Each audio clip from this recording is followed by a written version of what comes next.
बोलो जयकारा बोल मेरे श्री गुरु महाराज की जय। श्री सद्गुरुदेव भगवान की जय। गुरुमुखो,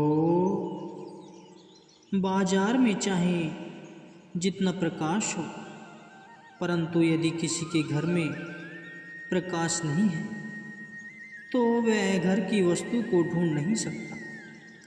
बाहर का प्रकाश घर की वस्तु को ढूंढने में सहायता नहीं दे सकता। जब घर में उजाला ही नहीं तो अंधेरे में वस्तु कैसे दिखाई दे।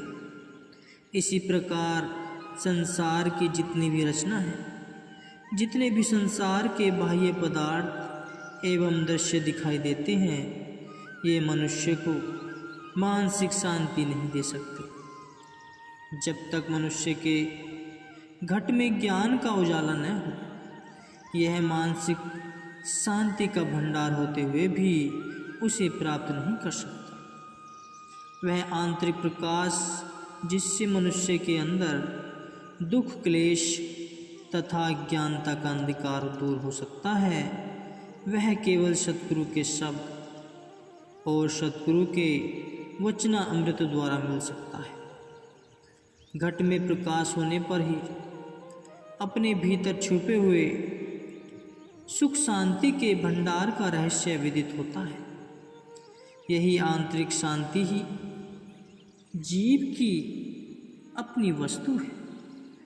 इसे प्राप्त करने के लिए महापुरुषों का कथन है, दीपक गुरु का वचन है, लेकर चले जो साथ, जगत अंधेरी कोठरी कबहु न भटके पाथ। अर्थात सद्गुरु का शब्द ही वास्तविक प्रकाशमान दीपक है, जो शब्द रूपी दीपक को साथ लेकर जीवन व्यतीत करता है। वह जगत के माया रूपी अंधकार में कभी नहीं भटक सकता। गुरुमुखो, महापुरुष संसार में केवल इसलिए आते हैं कि वे पथ विचलित जीवों को सन्मार्ग दिखा सके। उनकी संपूर्ण रचना ही इसलिए होती है कि जीव भक्ति की संपदा प्राप्त कर सके तथा आत्मिक प्रकाश में अपने घट को प्रकाशमान मान ले। इसी उद्देश्य हेतु ही आज मुंबई में श्री परमहंस अद्वैत मंदिर का उद्घाटन हुआ है। दूर एवं समीपवर्ती जिज्ञासुजन यहाँ पहुंचकर महापुरुषों के बनाए हुए साधन नियम आरती पूजा सत्संग सेवा भजन एवं श्री दर्शन से अपने अंतर मन में भक्ति का प्रकाश भर ले। अत्यंत सौभाग्यशाली होते हैं वे आत्माएं जिन्हें सत्पुरुषों की सुसंगति का सुअवसर मिलता है। कई जन्मों के शुभ संस्कारों से ही कतिपय जीवों के लिए कुदरत की ओर से सत्पुरुषों की संगति अथवा सत्संग का सौभाग्य मिलता है। प्रत्येक जीव को ऐसा सुअवसर प्राप्त नहीं होता। मानुष जन्म का उद्देश्य यही है कि जीवात्मा जिस सच्चे मालिक से बिछड़ा हुआ है उससे पुनः मिल जा सके। यह बात तभी संभव है जबकि महापुरुषों की बढ़ाई हुई शिक्षाओं पर आचरण कर जीवन को आचरण में बनाया जाए। अतएव गुरुमुखों का यह कर्तव्य हो जाता है कि वह अपने जीवन को आचरण में एवं आदर्श में बनाकर दूसरों के लिए आदर्श प्रस्तुत करें, अपने अंदर भक्ति की ज्योति भरे। इसी में ही सत्पुरुषों की प्रसन्नता है और यही सच्ची निधि है जिसे पाकर जीवन सफल बनाना है। श्री दर्शन व सत्संग से जिज्ञासु हृदय पुलकित हो उठे।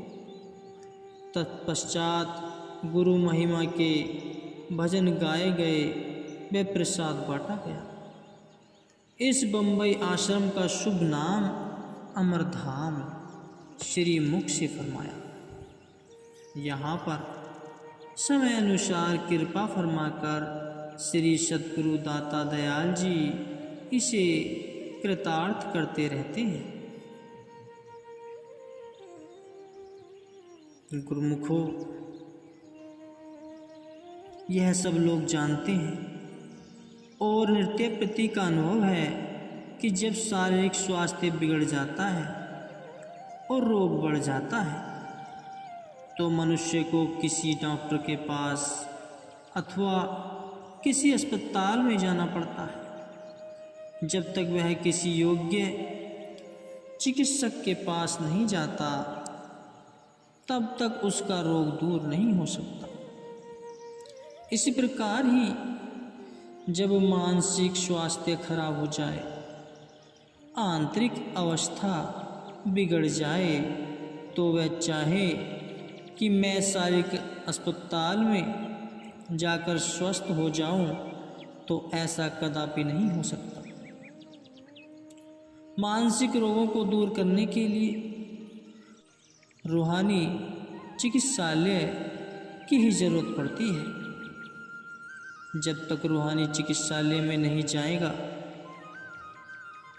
तब तक उसको मानसिक शांति एवं आत्मिक शांति की प्राप्ति नहीं हो सकती। युग युग में अर्थात आदिकाल से यह नियम है कि कुदरत प्रत्येक की हार्दिक मांग को पूरा करती है। आम दुनिया में तो मोह माया में मुब्तला है, शामिल है। उन्हें अपनी आत्मोन्नति का कुछ ध्यान नहीं, परंतु प्रेमी जन जिज्ञासु जिनकी जन्म जन्म में यही मांग रहती है कि हमारी मानसिक अवस्था ठीक रहे, हमें रूहानी खुराक मिले और शाश्वत आनंद की प्राप्ति हो, उन पुण्य संस्कारी जीवों की मानसिक बीमारी को दूर करने के लिए, उनकी आत्मा बलिष्ठ एवं निरोग बनाने के लिए कुदरत की ओर से रूहानी चिकित्सालय का प्रबंध किया जाता है। इसी विधान के अनुसार श्री परमहंस अद्वैत मंदिर परमधाम ग्वालियर में, जिसका उद्घाटन आज बड़े उत्सव और धूमधाम से हो रहा है, उन प्रेमियों के लिए उनकी कई जन्मों से यह मांग थी कि भक्ति पथ पर बढ़ने के लिए ऐसे मंदिर और सत्संग भवन का निर्माण हो जहाँ से रूहानी लाभ प्राप्त हो सके। सत्पुरुषों ने उन पुण्य संस्कारी जीवों की मांग को पूरा करने के लिए श्री मंदिर का निर्माण कराया, ताकि यहाँ से नित्य प्रति सत्संग एवं दर्शन तथा सेवा का रूहानी लाभ प्राप्त कर सके।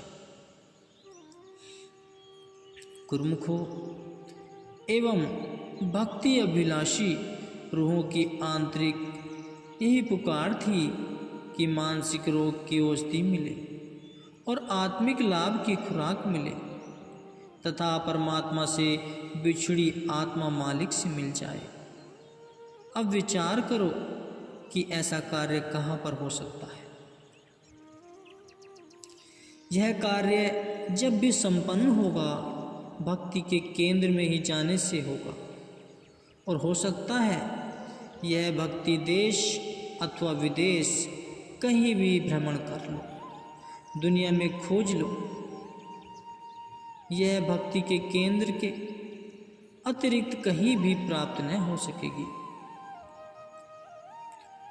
इंसान दुनिया में चाहे कहीं भी चला जाए और सोचे कि मैं स्वयं भक्ति धन एकत्र कर माला माल बन जाऊं, तो वह अपने पुरुषार्थ और बल से इसके रहस्य को नहीं पा सकता। यदि भक्ति धन पाकर धनवान बनना है तो वह केवल सत्पुरुषों का ही द्वारा है, जहाँ से भक्ति की झोली भर सकता है। सत्पुरुष ही इस मांग को पूरा कर सकते हैं। उन भक्ति अभिलाषी गुरुमुखों की मांग को पूर्ण करने के लिए श्री आनंदपुर भक्ति का केंद्र है। सत्पुरुषों को जन्म जन्मों से बिछड़ी संस्कारी रूहों की इच्छा पूर्ण करने का फिक्र रहता है। उन्होंने उन रूहों की मांग को पहचानते हुए, जिनके दिल में यह इच्छा थी कि हमें समीप ही सत्पुरुषों का समागम मिले, रूहानी सत्संग, दर्शन एवं सेवा का सुअवसर मिले, उनके लिए यहाँ श्री आनंदपुर की शाखा श्री परमहंस अद्वैत मत परम धाम के रूप में खोल दी, ताकि भक्तजन अधिकाधिक लाभ उठा सके।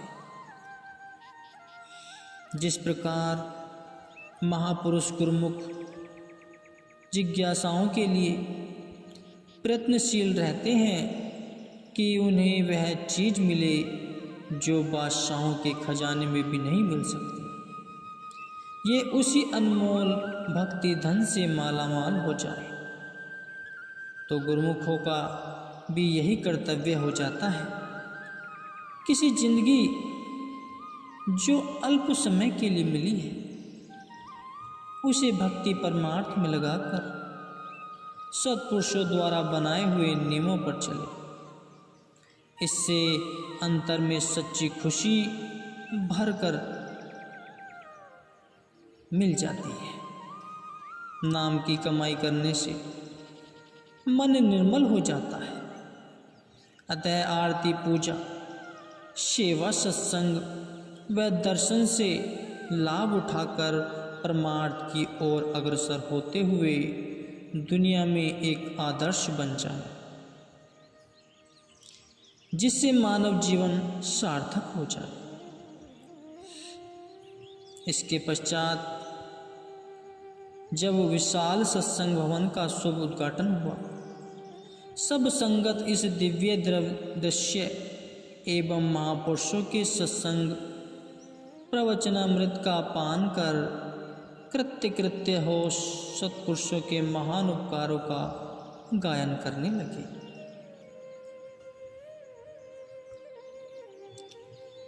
गुरुमुखों, कुदरत के घर में किसी चीज़ की कमी नहीं है। इंसान जो चीज़ मांगता है, कुदरत की ओर से निश्चय ही वह चीज़ मिल जाती है। हर इंसान अपने विचार से मांग करता है। जिसकी पूरी लगन से जिस चीज़ की मांग होती है, कुदरत उसे पूरा करने में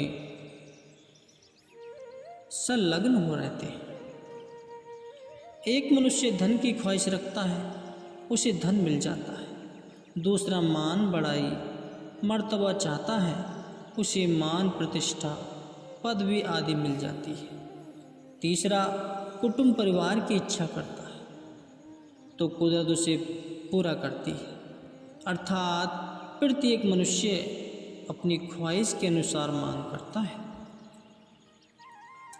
कुदरत उसी के अनुसार प्रबंध कर देती है, चाहे वह पदार्थ नित्य हो या अनित्य। कुदरत प्रत्येक के ख्यालों की ताज़ीम करती है। यह नियम आदिकाल से चला आ रहा है। हमको